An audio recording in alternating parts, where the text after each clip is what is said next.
आई छे देखो बछर के थरे नुआ खाई पाउछे पाउछे पूजा देउले मौसम लेई नुआ धान के दाई माँ के दे माँ चढ़ेई समलो माटी से लक्ष्मी माँ जग लक्ष्मी हृदय मंडल जय जय पशुपति पार्वती कबर जय जय पिता बिना की हे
आमर नुआ खाई कुरे पद नाचे लहरे रे बौल आसी अच्छे आमर नुआ खाई गह गह मह मह हे रे बौल आसी अच्छे आमर नुआ खाई कुरे पद नाचे लहरे रे बौल आसी अच्छे आमर नुआ सान भाई मोर आयला नुआ खाई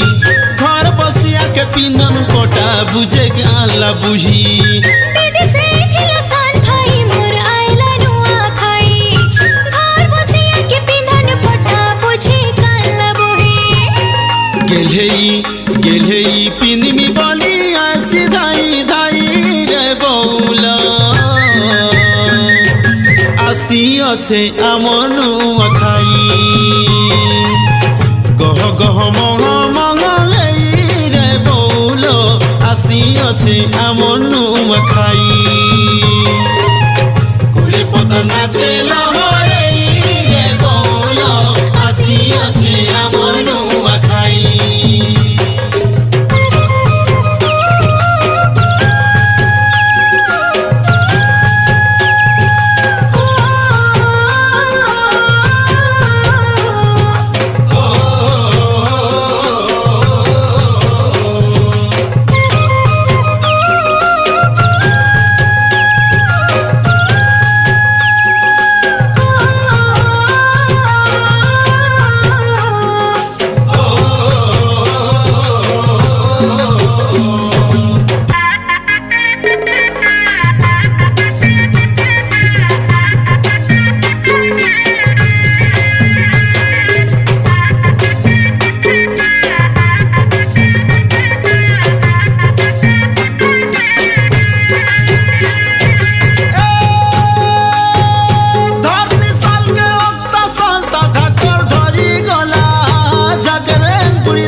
बारी मनसा ओदरा कोला कार गोटिया वो छो थोर लेखा घर के द्वार के हेला।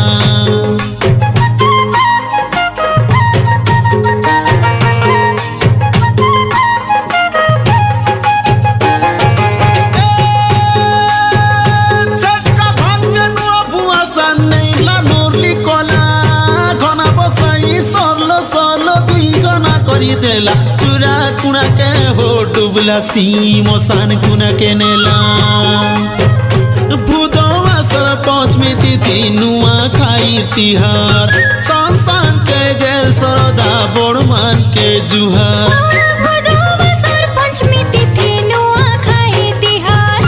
सांसान के गेल सरधा बड़मान के जुहार लगन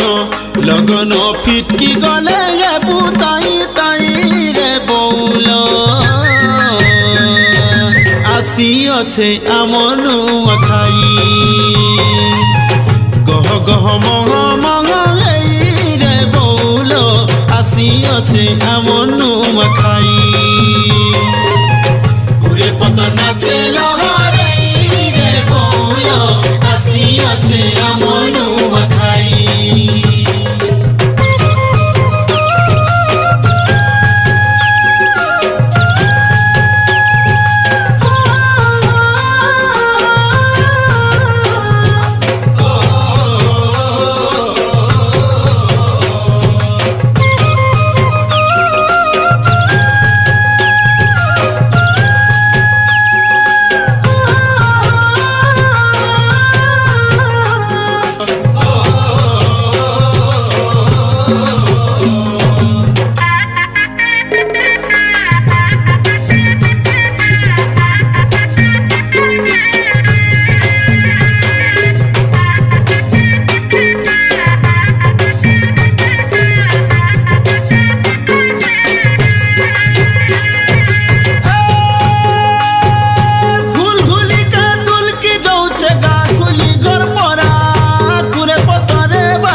जुली के हो जुआर कोरा के पाते धरला परा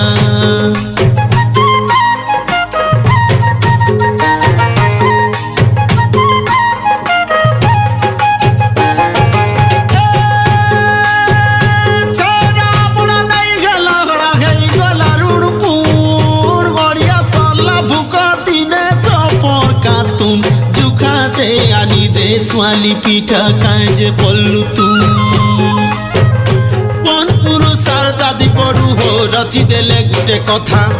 नुआ खाई बोली सरदा गीता कुशल राजईटा पानपुर सरदा दी बड़ू हो रची देले गुटे कथा नुआ खाई बोली सरदा गीता कुशल राजईटा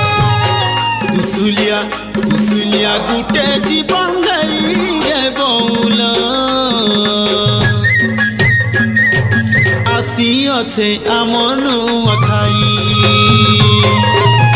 कुरे पत नाचे लहरे रे बौल आसी अच्छे आम नुआखाई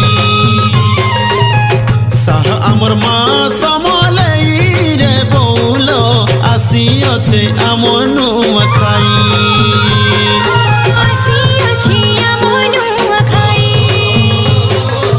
आसी अच्छे आम नुआखाई